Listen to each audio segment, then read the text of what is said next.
നമസ്കാരം, എല്ലാവർക്കും ഞങ്ങളുടെ പുതിയൊരു വീഡിയോയിലേക്ക് സ്നേഹസ്വാഗതം. ഇന്ന് നമ്മൾ ചെയ്യാൻ പോകുന്നത് ബീഫ് ക്യാരറ്റ് ഫിംഗർ ചില്ലിയാണ്.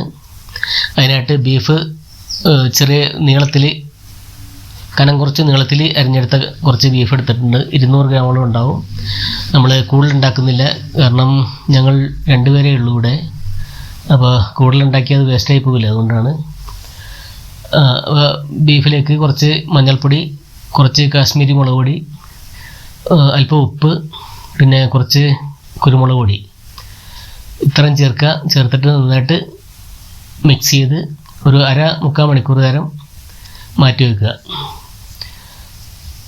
മുളകും ഉപ്പും ഒക്കെ അതിലോട്ട് ബീഫിലോട്ട് നല്ലോണം പിടിക്കാൻ വേണ്ടിയാണ്. ഒരു മുക്കാൽ മണിക്കൂറോളം മാറ്റി വെച്ചാൽ നന്നായിരിക്കും. അതിൽ കൂടുതൽ മാറ്റിയാലും കുഴപ്പമില്ല, കൂടുതൽ നേരം വെച്ചാലും കുഴപ്പമില്ല. നന്നായി മിക്സ് ചെയ്ത് വെക്കുക.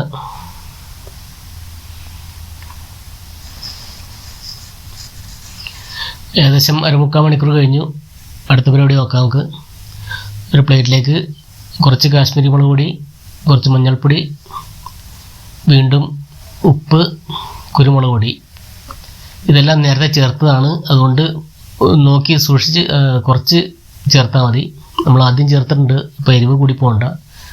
ഉപ്പ് കൂടി ചേർത്ത് ഇനി നമുക്ക് ഒരു ചെറുനാരങ്ങയുടെ പകുതി പിഴിഞ്ഞ് നീരൊഴിക്കുക. അതിനുശേഷം ഒരു മുട്ടയുടെ വെള്ളം കൂടി ചേർത്ത് നന്നായിട്ട് മിക്സ് ചെയ്യുക.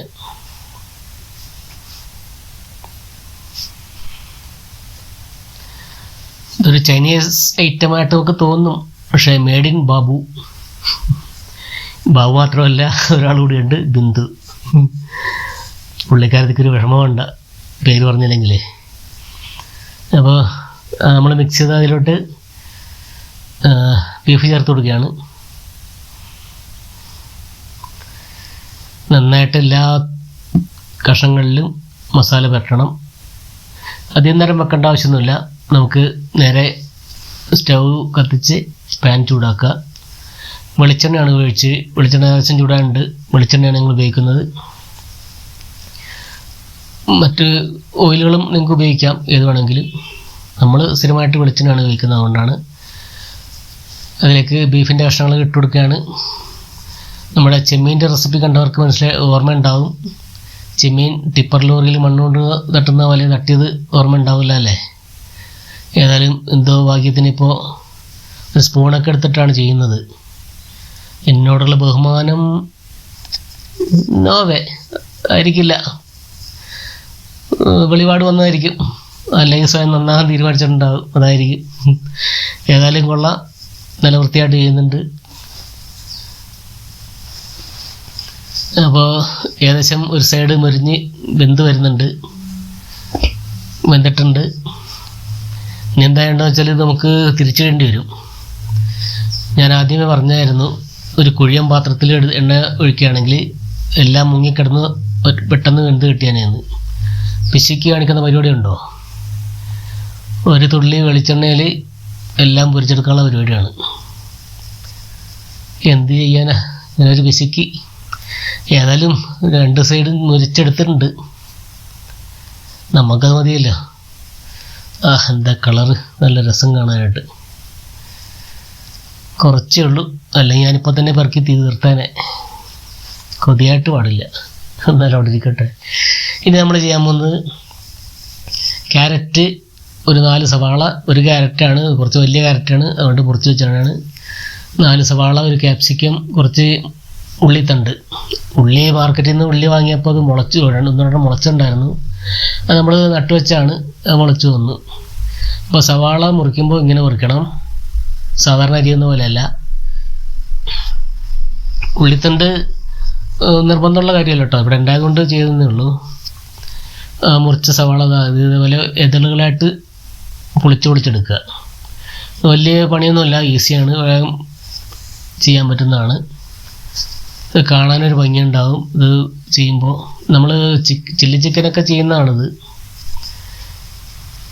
ക്യാരറ്റ് അതേപോലെ തന്നെ നീളത്തിൽ ചെറിയ കഷ്ണങ്ങളാക്കി നീളത്തിൽ മുറിച്ചെടുക്കുക. 2 ഇഞ്ച് നീളമുണ്ട്. അധികം കനമൊന്നും വേണ്ട, ഒരു കനം കുറച്ച് അരിച്ചെടുത്താൽ മതി നീളത്തിൽ. ക്യാപ്സിക്കം അതേപോലെ തന്നെ നീളത്തിൽ അരിഞ്ഞെടുക്കുക. ഉള്ളിത്തണ്ട് കുനുകുനായിട്ട് അരിയേണ്ടതാണ്. അപ്പോൾ തൽക്കാലം അവിടെ വെച്ചെന്ന് മാത്രമേ ഉള്ളൂ. കുനുകുനെ അരിഞ്ഞിട്ട് അത് ലാസ്റ്റാണ് ചേർക്കുന്നത്. അപ്പോൾ നമുക്ക് നേരത്തെ ബാക്കിയുള്ള എണ്ണയിലേക്ക് കുറച്ച് വെളിച്ചെണ്ണ കൂടി ഒഴിച്ചിട്ടുണ്ട്. എന്നിട്ട് ക്യാരറ്റ് ഒന്ന് ഫ്രൈ ആക്കി എടുക്കാം.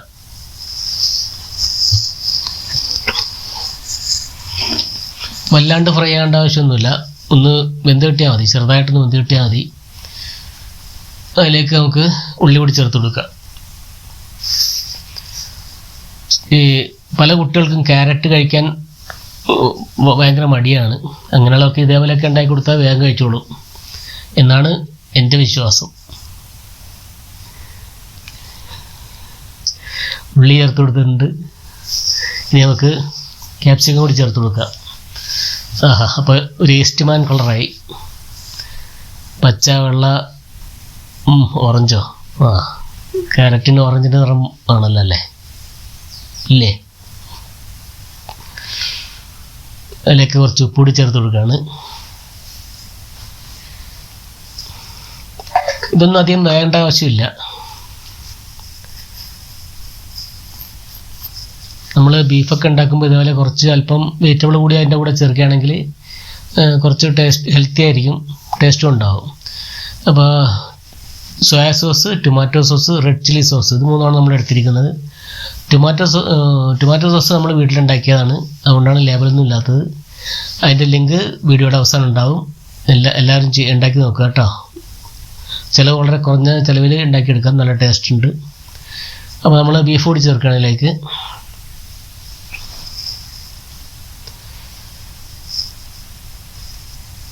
ബീഫ് ചേർത്ത് ഇത് ഒരുപാട് നേരത്തെ പറഞ്ഞല്ലോ, ഒരുപാട് വേകേണ്ട കാര്യമൊന്നുമില്ല. ഏകദേശം ഒരു മീഡിയം മതി. നമ്മൾ ചില്ലി സോസ് ഒഴിച്ചു കൊടുക്കണം. ചില്ലി സോസ് 2 ടേബിൾ സ്പൂണാണ്, വലിയ സ്പൂണിൽ 2 സ്പൂണ്. പിന്നെ സ്റ്റൗ തീ കുറച്ച് വെച്ചതിന് ശേഷം വേണം സോസുകളൊക്കെ ഒഴിക്കാനായിട്ട്. അപ്പോൾ നമ്മൾ 2 ടേബിൾ സ്പൂൺ തന്നെ ടൊമാറ്റോ സോസും ചേർത്ത് കൊടുത്തതാണ്. ഇനി സോയാ സോസും അത്ര തന്നെ ചേർത്ത് കൊടുക്കുന്നുണ്ട്, 2 ടേബിൾ സ്പൂൺ. സോയ സോസ് ചേർത്ത ഉടനെ തന്നെ സ്റ്റൗ ഓഫാക്കുക. അതിനുശേഷം ഇളക്കി ചേർത്താൽ മതി. കാരണം ഇതൊന്നും അധികം വേകാൻ പാടില്ല സോസുകളൊന്നും. അപ്പോൾ സ്റ്റൗ ഓഫാക്കിയിട്ട് ഇളക്കി ചേർക്കുകയാണ്.